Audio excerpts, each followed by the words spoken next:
All right, everyone. Welcome to Grim Rounds. We're excited to have you today. So before I start introducing our speaker, I just wanted to make a few announcements. So first is PACE, our program for academic clinician educators. The application is now open. So for anyone who is interested in doing medical education scholarship, this is a great program that can help with kind of funding and mentorship for it. And so please share with others as well to apply for this. And for the fellows, we also have a PACE Fellows program as well. So this is all through the Department of Medicine for faculty and then for fellows. And then we also want to make sure that you nominate people for grand rounds. So our nominations are now open. We will be meeting as a committee later in March to discuss the nominations and finalize the process. But please make sure that you nominate people. We'll continue to have this showing at Grand Rounds in the future. And feel free to add as many as you want. And then next week, we will be having Amy Oxentenko from Mayo Clinic, who's going to be coming and talking about the top 10 things every clinician should know about celiac disease in 2026. I've seen her talk before, and it will be phenomenal. Okay, so on to today. So today we have the pleasure of having one of our own faculty members, Jenna Guthmiller, who is an assistant professor in the Department of Immunology and Microbiology. She did her PhD in immunology at the University of Oklahoma Health Sciences Center, and then her postdoc training at the University of Chicago in virology and humoral immunity. So her research focuses on B-cell responses to influenza viruses, which is very timely right now as we are in the midst of flu season, and has focused on kind of the strategies for thinking about how to shift immunodominance and improve vaccine design. She is a PI and co-investigator on many NIH and HHMI funded projects looking at this, and she has been nationally and internationally recognized as an expert in this field, numerous media appearances. She's a member of the Global Influenza Initiative Steering Committee, and her list of awards and recognitions is vast. Just within the past 2 years, she has received awards from the American Association of Immunologists, the American Society of Virology, and she was a Kavli Fellow with the National Academy of Sciences. So please join me in welcoming Jenna Guthmiller, who will be talking about combating seasonal and pandemic influenza viruses. All right, well, thank you for that introduction. Makes me sound a lot fancier than I think I actually am. And unfortunately, I'm really not going to be talking about what my lab does too terribly much today. But instead, I'll talk more about just some of the biology of influenza, seasonal outbreaks, why they happen, where they come from. Sorry? Okay. I'm going to wait until we have that result. In the meantime, I'll put this up. Can you hear me? Maybe? No? Okay, yeah, I think that's good. Okay, thanks. Okay, so just disclosures, I'm on this Global Influenza Vaccine Initiative. And so just the learning objectives today, like I mentioned, is really to understand what is influenza, why do we have these outbreaks seasonally, understanding influenza vaccine production and sort of what are some of the limitations of this related to these seasonal outbreaks. I'll also talk very briefly about antivirals and then the benefits more broadly of vaccination across human populations. And then lastly, I'm going to talk about something that I'm very passionate about, which is talking about the next pandemic potentially, and really focusing on the current H5N1 outbreak and its risk to humans. Okay, so very basic virology. So influenza A viruses are a member of the orthomyxoviridae family. So this essentially means that they are negative sense RNA. So they have one strand of RNA. That is the negative sense, so it can't directly be made into an mRNA. Instead, they need to copy that strand to then make mRNAs and then produce proteins. They also have sort of this unique feature that very few viruses have, which is that they have a segmented genome. So essentially, or nearly every single gene that the virus makes, which is about 10 different proteins, they're almost all on their own segment of RNA, which we'll get back to in a second as to why that sort of makes flu unique. They essentially have no proofreading mechanism. This is just a factor of RNA. And sort of as a result of this, they are rapidly evolving viruses. There are really two proteins that are most notorious, and those are the hemagglutinin protein or the HA protein. So when we hear words like H1N1, that H refers to the hemagglutinin protein. This is responsible for binding to receptor on host cells and mediating that entry. Within humans, I need to update the slide. Amongst influenza A viruses, there are actually 19 individual subtypes. So H1 through H19. Fortunately, only a handful of those are known to infect humans, so that's good news. The other important surface glycoprotein is the neuraminidase, or NA, or when you hear things like H1N1, the N refers to this NA. And there are 11 known subtypes of NA. And essentially, any HA and NA can sort of come together to make unique subtypes, and we'll talk in a little bit about that process of how that forms. There is a lot of antigenic variability of these viruses. So there are all these different subtypes, again, H1 through 19. And just to note that currently in humans, there are two circulating seasonal influenza viruses. These are H1N1 and H3N2. And I realize it's sort of small to see on here, but H1 is all the way up here and H3 is all the way over here. So they are quite antigenically distinct from each other, and immunity that is raised against one of these viruses does not confer immunity against the other virus. As a result of sort of these unique properties of influenza, there have been 4 pandemics in the span of about 100 years, including 1918, 1957, H2N2, which is sort of a lesser known pandemic, the 1968 H3N2, and then the 2009 H1N1. And the current circulating seasonal influenza viruses are directly derived from this 1968 H3N2 virus, so this virus still persists within us, and then the 2009 H1N1 virus. Okay, in addition to all of these different subtypes of influenza viruses, even within H1N1 and H3N2, there are numerous clades. So all these sort of antigenically distinct influenza viruses that are actually co-circulating in humans. So these are just some graphs that I took from this really cool website called nextstrain.org. If you are sort of interested in influenza, I would highly recommend just going to this website and just playing around on it.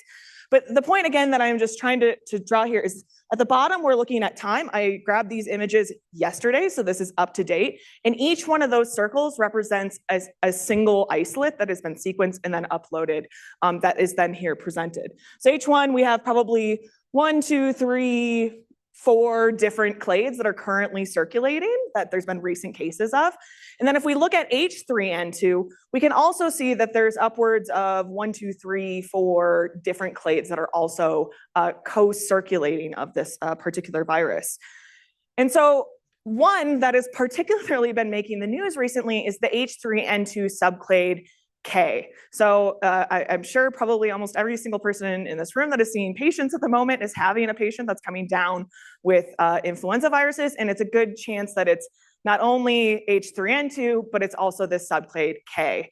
And you can see that sort of at the orange, those orange dots at the top, that's that subclade K.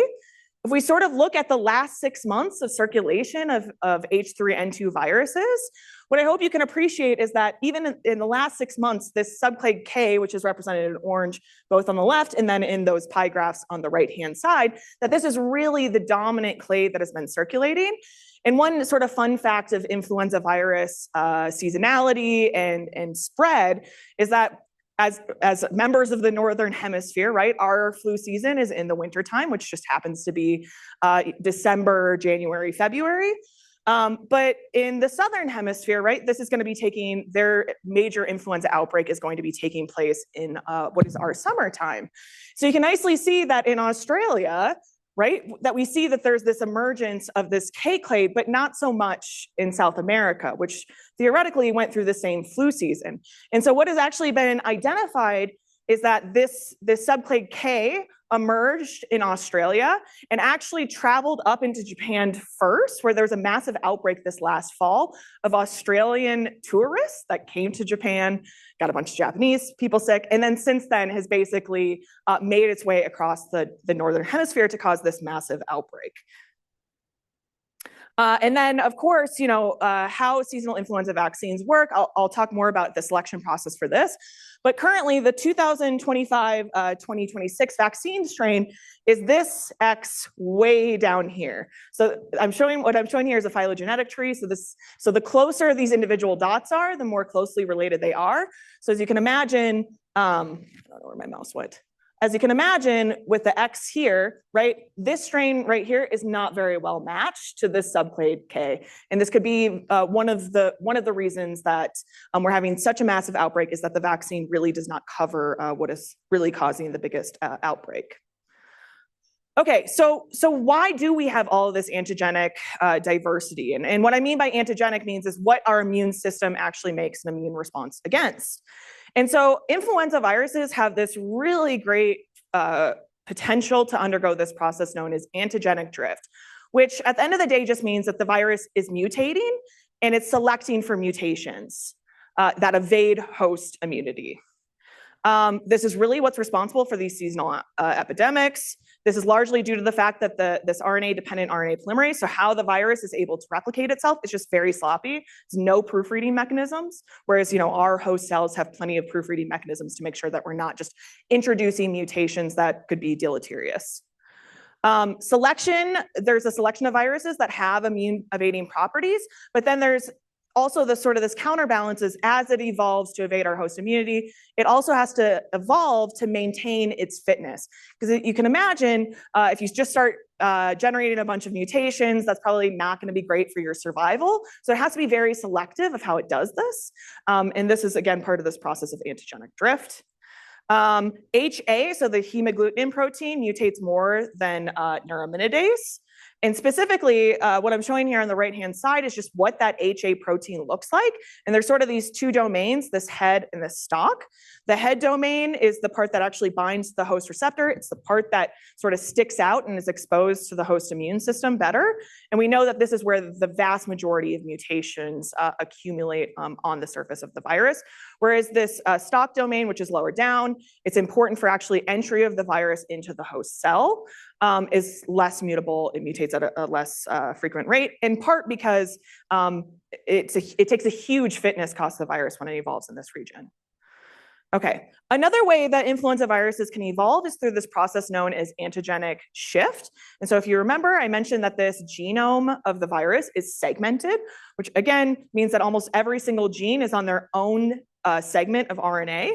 And what can happen is that you can have two viruses. So for example, let's say a pandemic we have a seasonal H2N2 virus. So this is actually the virus that caused the 1957 pandemic.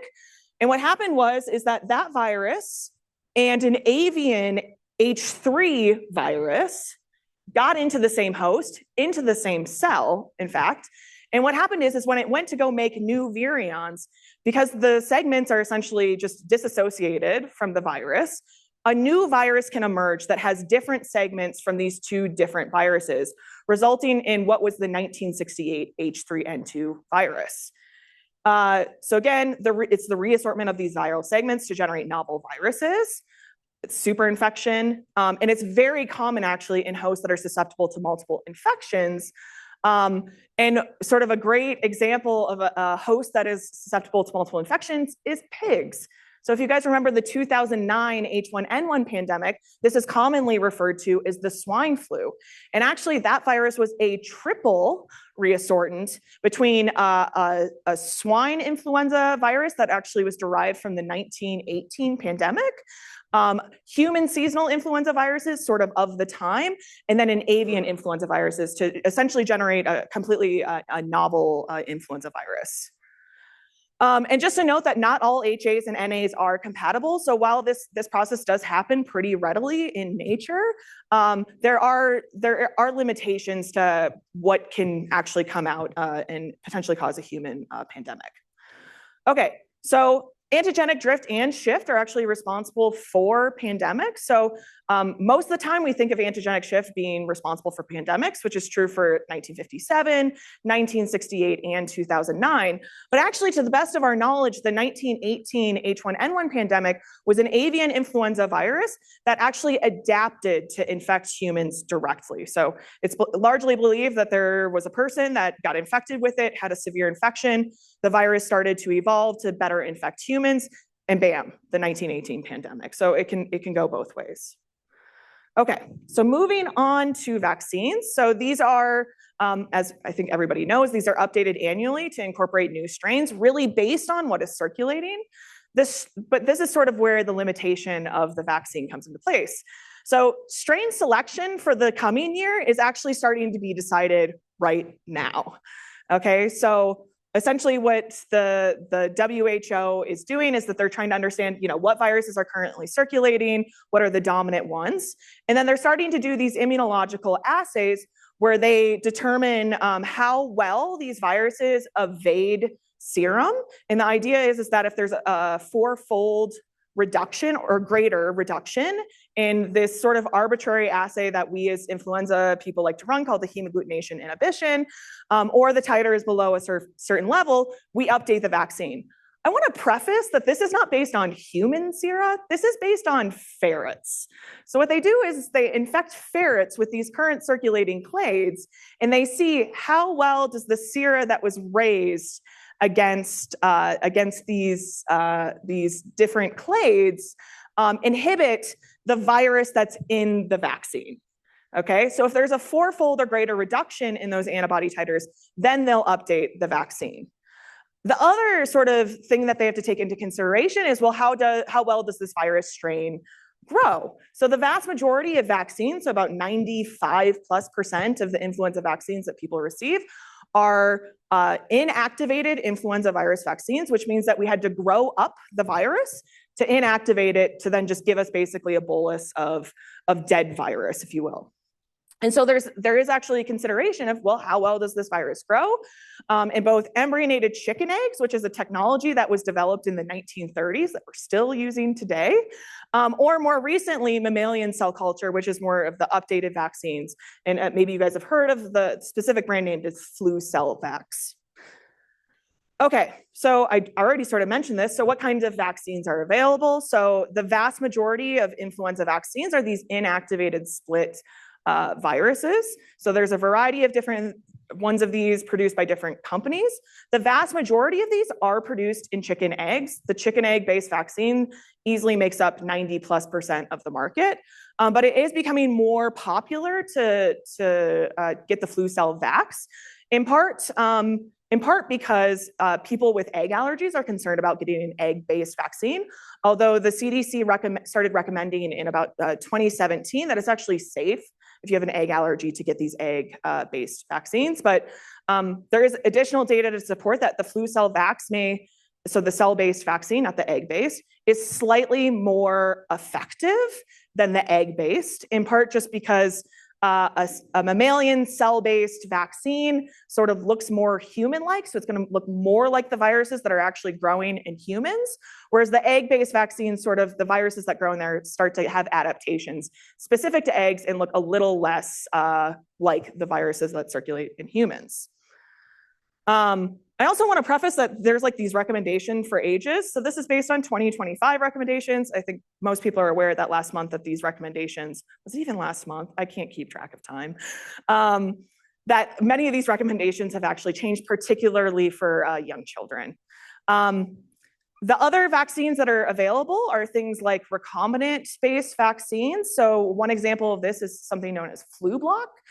So this is just the expression of that hemagglutinin protein, and this can be given. That's actually the vaccine I ended up getting this year. I didn't even ask for it, and there's actually good immunogenicity and effectiveness data to support that. Actually, Flublok, of all the 3 different formats of sort of these protein-based vaccines, is actually the most effective. But we're talking like marginally, like a percentage, 2% better, but very, very slightly.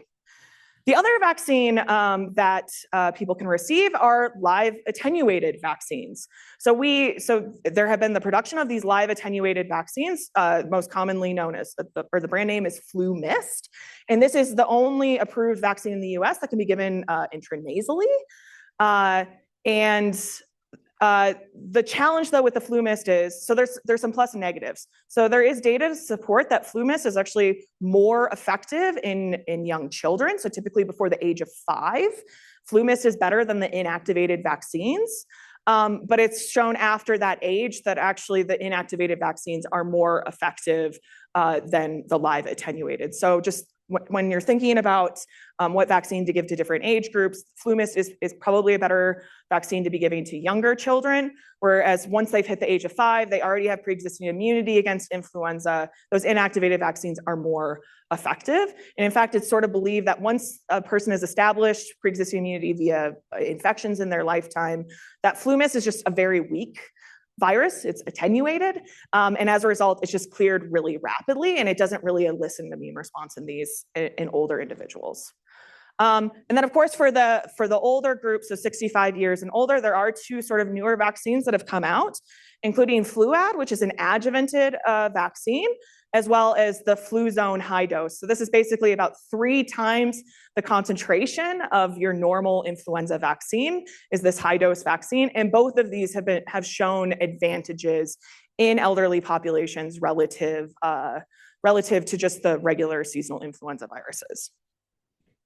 And then just one more comment about the flu block.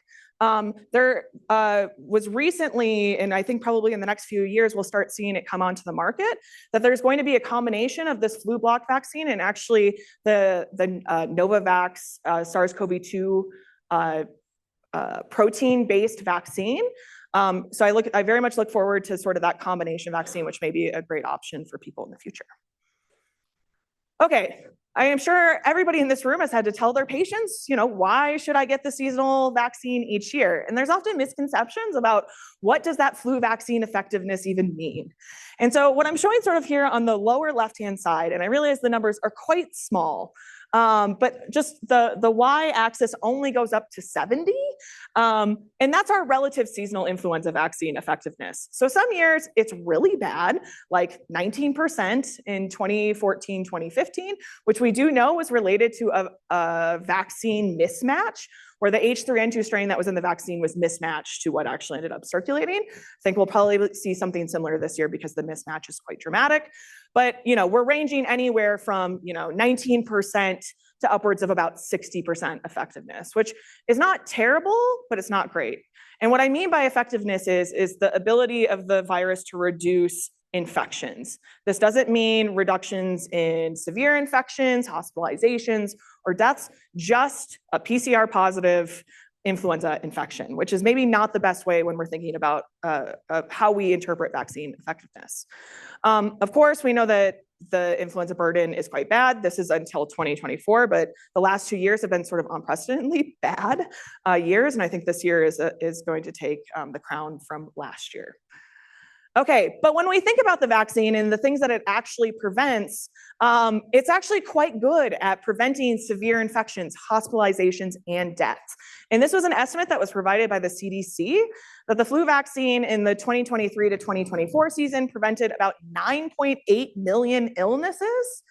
And it's projected that for about every 100,000 people that are infected, 127 are hospitalized, which means that this prevented 12,000 hospitalizations in that single year. So that's not a number that we can ignore, and really capitalizes why vaccination is so critical for limiting these infections. Okay, and beyond respiratory illness and direct causes for people being hospitalized, flu vaccines actually reduce the risk of a lot of diseases, and it's becoming more and more appreciated that the flu vaccine is perhaps the single best thing that you can do for your heart health. It's known that influenza virus infection increases your risk of a heart attack by about 10-fold, and that vaccination reduces this risk by about 45%, which is better than cholesterol medication, high blood pressure medication, as well as stopping smoking. There's also additional evidence to support that influenza vaccine reduces dementia. So there's evidence that it's about 29% reduction in people that receive their seasonal influenza vaccine. And then, of course, exacerbation of other chronic diseases such as asthma, lung, kidney, and liver. So if you have patients that are within these sort of risk groups, it's really important to consider recommending and sort of promoting these facts to them, that this goes beyond just preventing infection, but also the disease that they may be seeing you for. Okay, so now I'm gonna sort of move on a little bit about the circulation of flu viruses and sort of the populations that are hit, and then we'll get into pandemics, which is, again, sort of like my favorite thing to talk about. Okay, so the history of influenza A and B viruses. I actually haven't really talked about influenza B viruses. That's not to negate their important role in causing human infections. They're just less exciting because essentially influenza B only infects humans, so it's very much a disease of humans, and it does not cause pandemics. Again, that's not to minimize its importance because lots of people get sick from it, lots of people get hospitalized from it, and many people die from influenza B. Okay, but what I want to highlight here is just sort of our knowledge of influenza viruses throughout time. The earliest influenza virus that we actually know of is from the late 1800s, which is an H3N8, which was called a Russian pandemic. Of course, in 1918, we have the Spanish pandemic, or Spanish H1N1. Influenza B was discovered in the 1940s.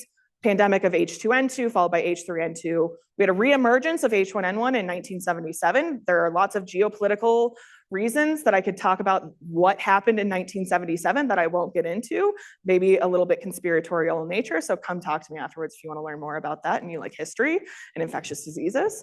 And in 1977 is when we first identified H5N1, actually thoroughly characterized it because it caused a massive outbreak in birds, but then subsequently infected a bunch of humans in China.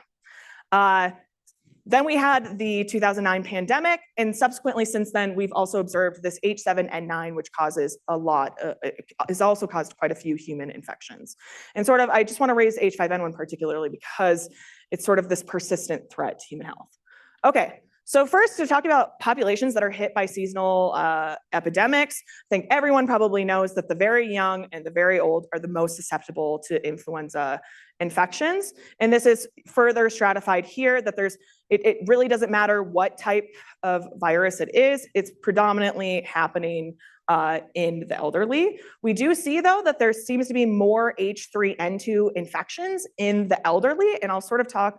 Well, I guess the next slide I have is very much that.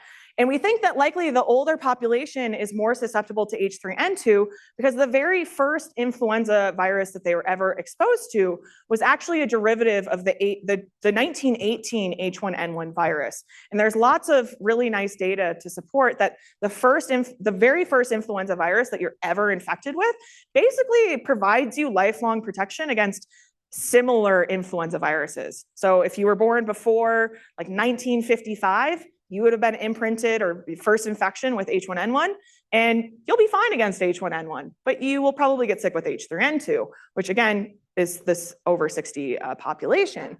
Whereas if you were born after 1968, you're likely your first infection was with H3N2, and therefore, you know, as sort of people get older, that group that was first infected with H3N2 will likely be protected against H3N2 viruses, and we'll probably see an uptick in H1N1 infections in the elderly. So just something to notice. Okay, so what about pandemic influenza viruses? So this is a graph of the mortality rate of the 1918 H1N1 pandemic. And this, if maybe you guys have seen these graphs before, but what's really, really striking is that the life expectancy, specifically between 1918 and 1920, tanked. It really went down. And the reason for this is that there were these individuals that were in their late teens to about into their 30s, that was the population that was hit the hardest by the 1918 pandemic. And this is largely believed to be, if you remember from 2 slides ago, that in 1891, that there was this emergence of this H3N8. So this is on the opposite end of the antigenic spectrum. And that was likely the first virus that these individuals were infected with. And therefore, when the 1918 virus emerged, they were the ones that got really sick and ultimately were the ones that were highly affected by this. And then, of course, we have at the very young and at the very old end of the spectrum as well. Whereas sort of the dashed line in this is just from 1931. I think that's what the number is. I'll have to double check that. But this is more of a seasonal influenza outbreak sort of scenario. Okay. And then also, this was true for sort of the 2009 pandemic. And that what was quite striking was is that older individuals really were not affected by the 2009 pandemic, in part because the first virus that they ever saw was that 1918 virus or descendants of that 1918 virus. Whereas it was people about my age that were the most highly affected by this, in large part because we were probably imprinted by H3N2 that emerged in 1968. So again, these dynamics of pandemics are sort of highly contingent on what virus pops up, right? And then what those first infections were in the population. Okay, so I've already talked about pandemics quite a bit. I'm just gonna move on to sort of the subtypes that risk human health. So of course, in seasonal influenza viruses currently are caused by H1N1 and H3N2, but there are a lot of zoonotic viruses that are recorded to infect humans. And of course, we have things like H1N1 that is still very much circulates in pigs. There are distinct viruses of H1N1 that circulate in pigs. They actually derive from humans. So throughout human history, when we get influenza and that virus evolves, it actually goes back into pigs and will just circulate in pigs and continue to circulate in them. So pigs sort of remain a reservoir for viruses from the past that can infect humans. And of course, there's avian viruses as well. One that's sort of a major concern for many people is H2N2. This has previously caused a pandemic. H2N2 very much still circulates in birds, and so it still raises concerns that this could jump back in. We have viruses like H3N8. So based on serological data, again, this is what we believed caused that pandemic in the late 1800s. This circulates in dogs, horses, as well as birds. So when you if you have a dog, you take them to the vet and they ask you to give, or if you want to get your dog a flu vaccine, it's actually largely to cover this H3N8 virus, which also likely can infect humans. We know that it's infected humans before. H5N1, I will talk a lot about this, but the main things I just want to highlight about this is overall, based on the number of infections that have taken place, it has about a 50% mortality rate. So this is not a virus that you want to mess with. I will say, though, that I think that mortality rate is a little bit ballooned, in large part because the vast majority of infections take place in Southeast Asia, where there are sort of limited public health tools. Many of these are happening in people that have direct contact with infected birds, that live in villages that maybe don't have access to a hospital. And so many of the cases that are actually picked up are people that have died, and then family contacts as well. And so this is probably much higher than, it's the actual mortality rate is likely much, much lower than this 50%. But again, it's not a pretty infection. We do have a massive outbreak in the Americas. I will talk about that in a minute. The other virus I just want to highlight are H7N9. So H7N9 continues to cause outbreaks largely in East Asia, and this has about a 40% mortality rate. And then the other viruses that sort of raise our concerns, because there have been a lot of human infections, are H9N2, which has been confirmed on 3 different continents. So it seems to be that this is pretty common in avian species, and it is readily jumping over into humans. And then H10N9, which has also caused quite a few human infections and several deaths. Okay, so H5N1, is this the next pandemic? So just for reference, there is a single clade of H5N1 right now that is really raising alarm bells, and this is of this clade 2344b. This is a highly pathogenic avian influenza virus, which means that it has high pathogenicity in chickens. That's how it gets that definition, not because it has high pathogenicity in humans. It emerged in the US in about early 2022, so we've been living with it for about 4 years now. It is spread to 6 continents. The only continent that has been saved for some reason is Australia. Every single US state has reported cases. This has largely been observed in wild birds, but there have been numerous spillovers to mammalian species, with over 50 different mammalian species being infected. And sort of the concern there is that if it retains itself within mammals, if it starts transmitting amongst mammals, it's just priming itself to potentially jump into humans and then transmit amongst humans. So far in the US alone, we know of 71 human infections, and this includes 2 deaths. One of those deaths was sort of reported months after the person actually died, because this person had no record. They died of sort of an unknown pneumonia. This person had no records of working with birds, let alone, infected birds. So again, it's sort of concerning that there's probably a lot more people that are getting infected that we know. These cases can, again, range anywhere from critical illness and death to things like asymptomatic. In fact, the first case in the United States of H5N1 was in the state of Colorado in a prisoner that was calling infected birds. And that person was actually asymptomatic in their infections. And I believe that patient came here because they hospitalized them just to be safe. So far, there's no known human-to-human spread, but certainly, there are concerns again as more and more animals get infected. Again, we know that this mortality rate generally of H5N1 is about 50%, but of course, only 2 deaths out of 71 known. That's significantly less.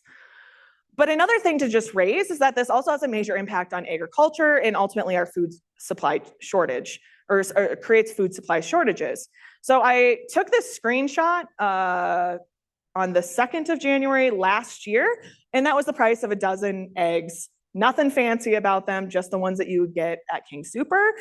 So not cheap eggs. If you guys remember that about a year ago, egg prices were out of control because there was a massive H5N1 infection. And when birds get infected with H5N1, they are cold. We get rid of all of those birds.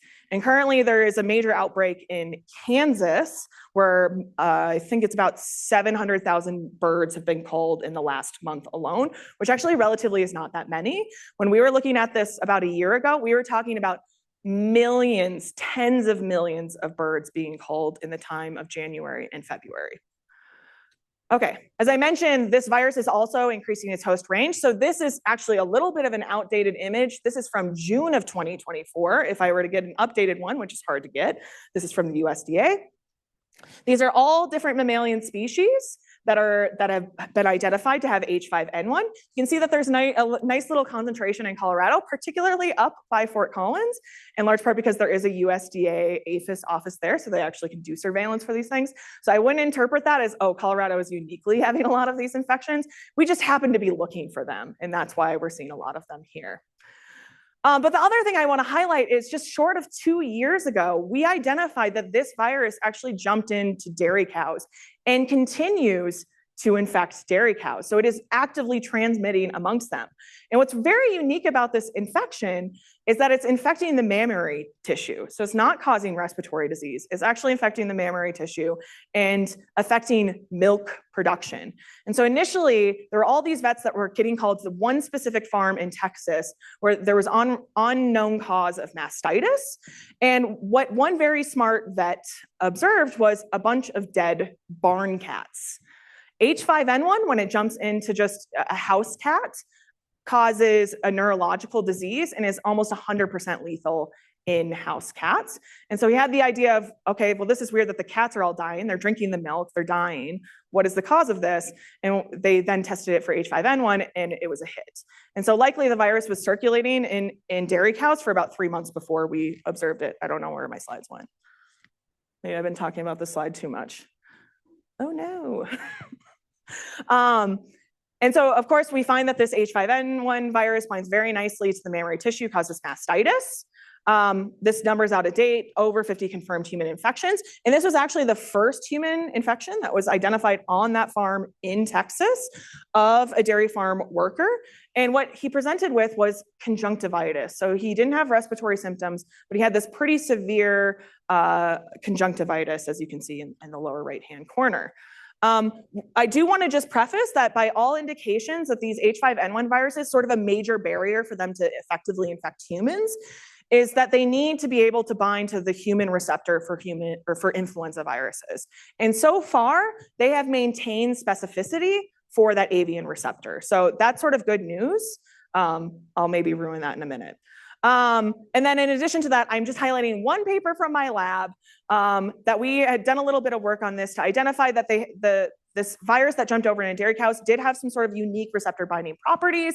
And interestingly, the receptor that it seems to have sort of improved its capacity to bind to is actually highly prevalent in our eye. And so that's probably why we're seeing symptoms like conjunctivitis and not necessarily respiratory disease, because that receptor is less abundant within the respiratory tract. Okay, so this is just to highlight sort of all the different infections. This is quite out of date, and that's largely to say because CDC has sort of stopped reporting on a lot of this, and the data that we can find is not always up to date. So I apologize, this is a little behind. But I do also want to highlight that there are sort of two genotypes of this clade that are circulating right now. We have this B313 virus. This is the one that's largely causing this dairy cow outbreak. And then about a year ago, or about 14 months ago, we had this new introduction of a new genotype of this virus known as D1.1 that sort of came over the Pacific flyway. So literally birds just migrating from Asia into North America. You can sort of see it over time, different animals getting infected with it along the West Coast until it got into Washington State, where it caused a massive outbreak in poultry and a lot of culling of various birds. We've also identified that this D1.1 virus can also jump into dairy cows and infect them. And in fact, just in the last month, it was reported that there was the first outbreak in the state of Wisconsin, which is one of the largest dairy producing states in the country. And it was an independent introduction of a D1.1 virus into those dairy herds. So one concern is that this virus is going from cows to birds back to cows, as well as new introduction of these viruses. Oh, my Siri is trying to listen to me, sorry. And new introductions of the D1.1 into cows. So again, it's sort of concerning. It's getting very good at infecting cows. Okay, so what are the symptoms of H5N1 infection? So in healthy adults, really what's been reported in people that are coming down with these infections is just common cold symptoms.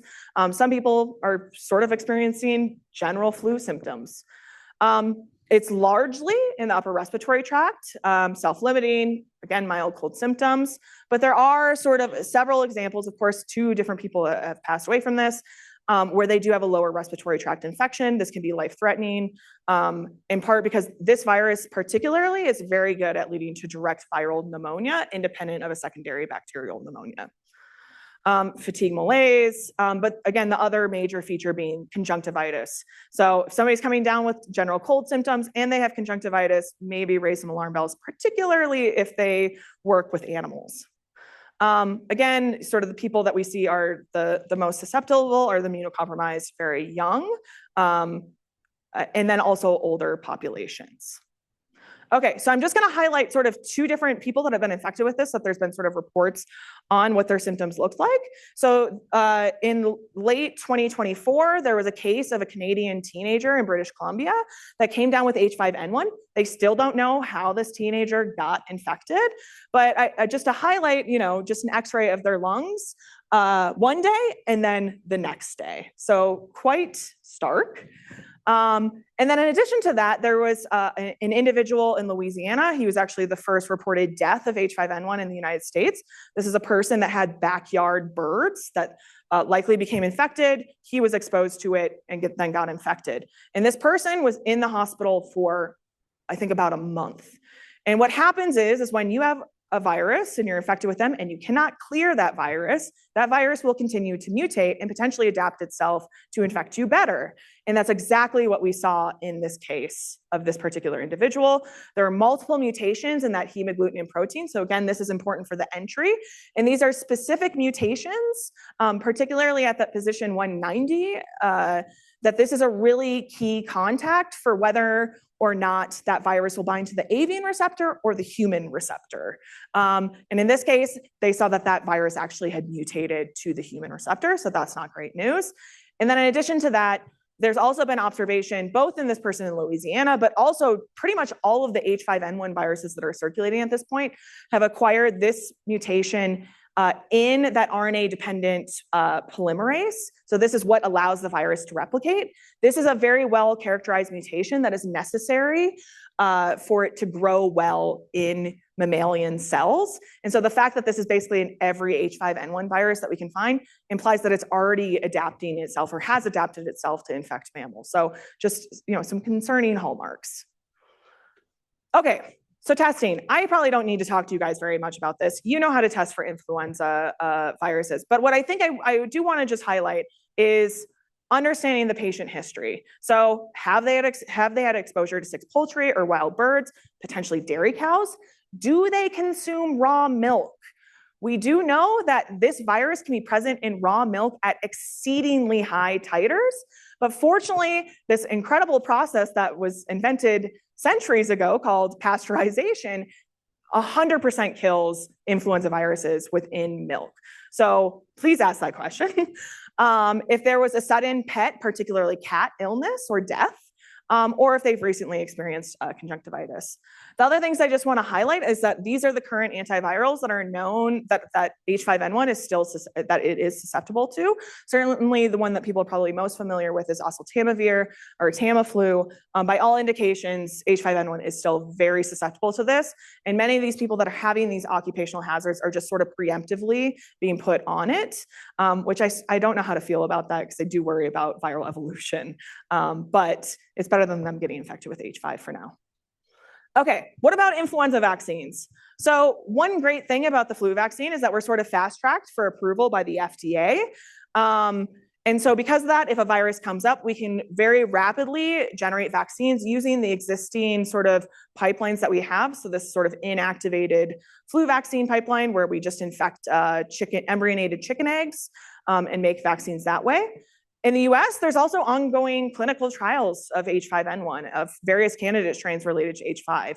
And to some degree, they do keep a stockpile of H5N1 vaccines.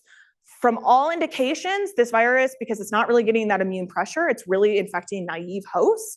It's very well matched. The strains that are in the vaccine, that is, are very well matched to what is circulating. So that's great news.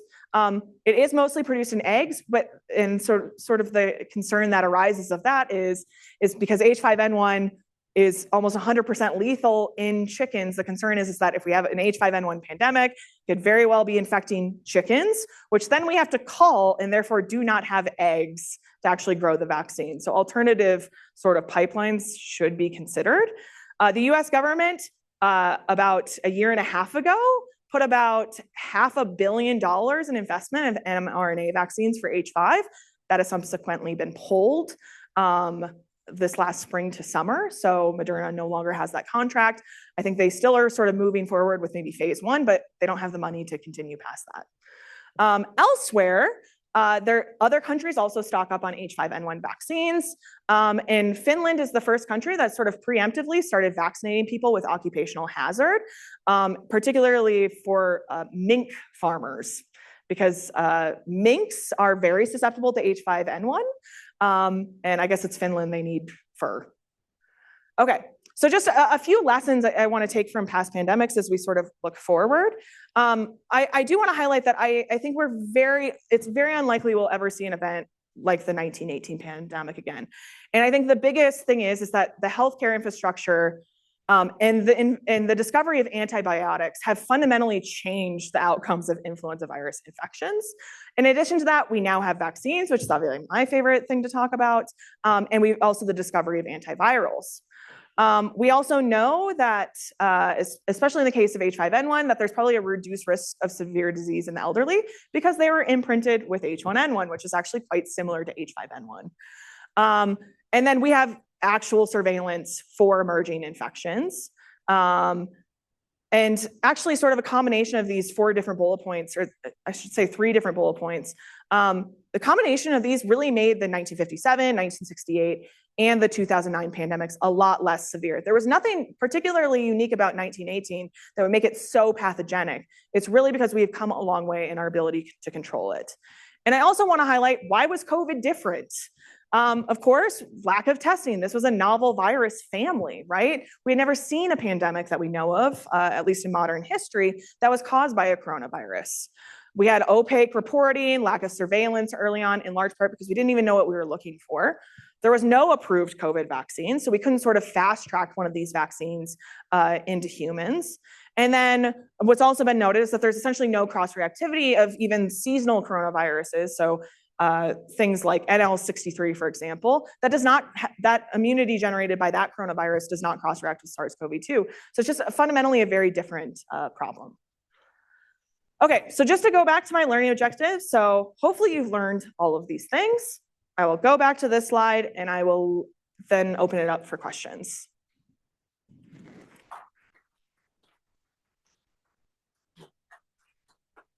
Thank you so much. So I will open it up to questions for everybody. And I will get started with a question about the imprinting, which I think has always been really fascinating thinking about flu. And so with imprinting, is that only the infection that you get, like the first actual infection? How do vaccines play into that? Yeah, no, it's a great question. So from all indications, it's really the infection. So whatever it is, the vaccines do not induce this strong biased response. And in fact, the flu vaccines really do not work very well in naive hosts. The vaccines really depend on recalling previous immunity, which is sort of a challenge, but it really is that first infection that drives that imprinting phenomenon and sort of your lifelong susceptibility or protection against flu. Interesting. And one more thing to note about that is depending on what your first flu infection is, vaccine effectiveness in you or the population that's imprinted with that sort of strain or subtype of influenza, it's consistently higher. So the vaccine works better for you if you're works better to protect you against H1N1 if your first infection was with H1N1. Interesting. Thanks. Other questions? Yeah. Thank you for your presentation. I enjoyed it. The increased risk of cardiovascular disease in patients who get the flu or any viral syndrome. Can you just talk a little bit more about the pathophysiology of why they get higher risk of heart attacks and other issues? Yeah, this is a great question, and it's an active area of research because we don't entirely understand it. By all indications, influenza is not getting to the heart and causing a direct infection. And it's really thought to be like a cytokine storm that is emerging. I shouldn't say storm because it's not like, you're in sepsis or anything like that, but it's thought to be just this sort of severe inflammation associated with the infection that then is having sort of cardiovascular effects that then increase these risks. So that's all I can really say about that. But like I said, this is like an active area of investigation. And there is indications that some subtypes of influenza are better at driving these cardiovascular complications, particularly H1N1, and also to a degree influenza B. H3N2 is less indicated for this problem. And I think we have a question online. So now there are 19 H subtypes when there used to be 18. Is the additional one that was only recently discovered, or is this a novel subtype? Yeah, so it was identified in Kazakhstan in the mid-2010s. And just a few years ago, it was officially classified as a new subtype because it only had about 50% conservation with the nearest subtype, which was H9. So H19 and H9 are quite similar. Great, thank you. And then does each virus only have one copy of each gene, and how are they selected? Kind of thinking about antigenic shift where there are virus particles from cell infected with multiple strain. Could you have like multiple mixed copies of each gene? Yeah, so this is a really great question. So I actually don't know the answer about multiple copies of the same gene. What's actually more common is that virions will not have every single gene. And in fact, the virus is highly dependent on multiple viruses getting into the same cell to make sure that it's sort of complemented, to make sure it has all of the genes that are necessary to mediate infection. And this is probably sort of an evolutionarily conserved process of the virus in order for it to undergo these processes of shift, right, and reassortment to make new viruses, so it maintains its foothold sort of in the population. It's a very like devious virus, I feel like. All right, any final questions? All right, well, thank you again for this very timely talk. Thank you.